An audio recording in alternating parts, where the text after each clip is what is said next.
Bonjour et bienvenue sur cette vidéo avec Claire, votre conseillère en allaitement et en parentalité. Vous avez choisi l'allaitement, vous l'avez démarré, vous aviez un projet d'un allaitement plus ou moins long ou pas, ou peut-être simplement vous avez commencé en vous disant je vais voir, je vais essayer les premiers jours et puis si ça marche je continuerai et ainsi de suite. Vous êtes aujourd'hui arrivé à ce qu'on appelle un allaitement long et vous allaitez votre bambin. Bravo, félicitations. C'est un beau projet que vous avez là, c'est un bel allaitement que vous avez construit et ce que vous offrez à votre bambin, c'est vraiment ce qu'il y a de meilleur pour lui. Et pourtant, à droite, à gauche, dans votre entourage et peut-être même parmi les professionnels de santé, vous essuyez des remarques, des petites piques, des réflexions pas toujours agréables sur cet allaitement. Vous vous sentez remis en cause dans vos choix et dans votre parentalité. Le doute s'installe. C'est normal. L'allaitement long n'est vraiment pas très habituel dans notre société. Nous ne voyons pas beaucoup d'enfants allaiter longtemps, voire très longtemps, et cela peut surprendre ou choquer beaucoup de personnes qui vont alors avoir une attitude ou des réflexions qui peuvent jusqu'à être blessantes pour vous. Alors, comment gérer tout ça? Comment réagir? Eh bien, vous avez différentes possibilités. Vous pouvez faire l'autruche, faire celle qui n'a rien entendu et laisser couler, bien sûr. Vous pouvez aussi donner des éléments scientifiques pour argumenter et expliquer ce que vous faites. Bien sûr, vous le savez, l'OMS recommande l'allaitement jusqu'à 6 mois en exclusif pour les bébés et jusqu'à 2 ans au moins en association avec la diversification. Qu'est-ce que ça veut dire jusqu'à 2 ans au moins?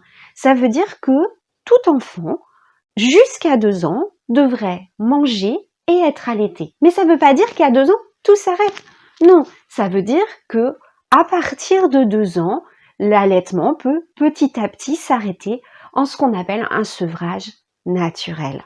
Alors, il n'y a pas que l'OMS, l'Organisation mondiale de la santé, qui donne ces recommandations. La Société française de pédiatrie, le plan nutrition santé ou encore la commission des 1000 jours.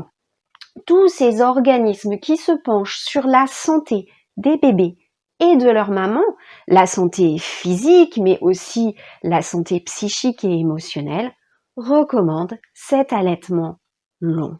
Vous voyez, vous avez des vrais arguments scientifiques sur lesquels vous appuyez pour expliquer et dire ce que vous faites, c'est bien. Alors bien sûr, vous pouvez aussi partir sur un autre terrain qui est celui de votre vie au quotidien et expliquer, montrer à quel point votre enfant, votre bambin se développe, grandit de façon harmonieuse. Attention, là, il y a un petit piège, c'est que un enfant reste un enfant, tous les enfants sont différents, ont des comportements qui sont variables. Certains sont un petit peu plus coléreux, d'autres sont un petit peu plus timides, certains peuvent avoir des difficultés à acquérir la propreté et encore bien d'autres choses. Les gens malveillants vont mettre le doigt sur ces points-là pour dire c'est la faute de l'allaitement. Non, ce n'est pas la faute de l'allaitement. L'allaitement du bambin est physiologique. Quand on est parent, on grandit pas à pas. On acquiert petit à petit les savoirs de comment éduquer un enfant. On fait des essais, on fait des erreurs. Et si l'enfant rencontre une difficulté quelque part, si l'enfant n'évolue pas comme les autres enfants, eh bien ce n'est pas la faute de l'allaitement. C'est l'enfant qui évolue à son rythme. Ça peut être l'éducation, l'entourage psychique que vous lui offrez qui ne correspond peut-être pas tout à fait à ses besoins, mais ce n'est pas l'allaitement. L'allaitement peut être poursuivi. Si vous avez besoin de réajuster votre éducation, eh bien, à vous de le faire, mais ce n'est pas l'allaitement.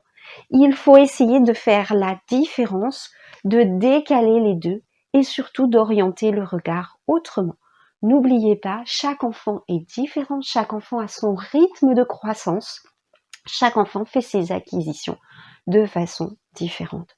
Enfin, le dernier point sur lequel vous pouvez aborder la question avec ces personnes, c'est qu'elles ont elles aussi une histoire avec l'allaitement. Elles ont été enfants, elles ont des enfants, qu'elles ont allaité ou pas. Et écoutez bien les gens autour de vous. Leur histoire d'allaitement, leur histoire de maternage a souvent laissé des traces inconscientes. Et c'est ces traces qui ressortent à ce moment-là.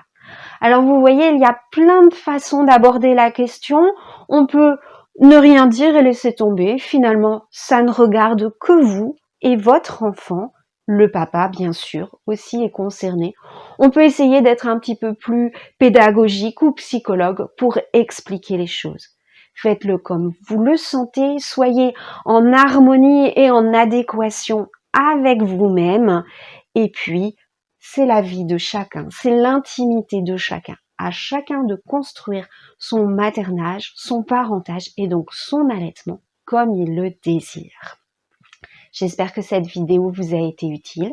Si vous avez un commentaire, une réflexion, envie de me raconter l'une de toutes ces petites piques que vous avez pu entendre, certaines sont de vraies perles, allez-y, laissez-moi un commentaire, je vous répondrai avec beaucoup de plaisir.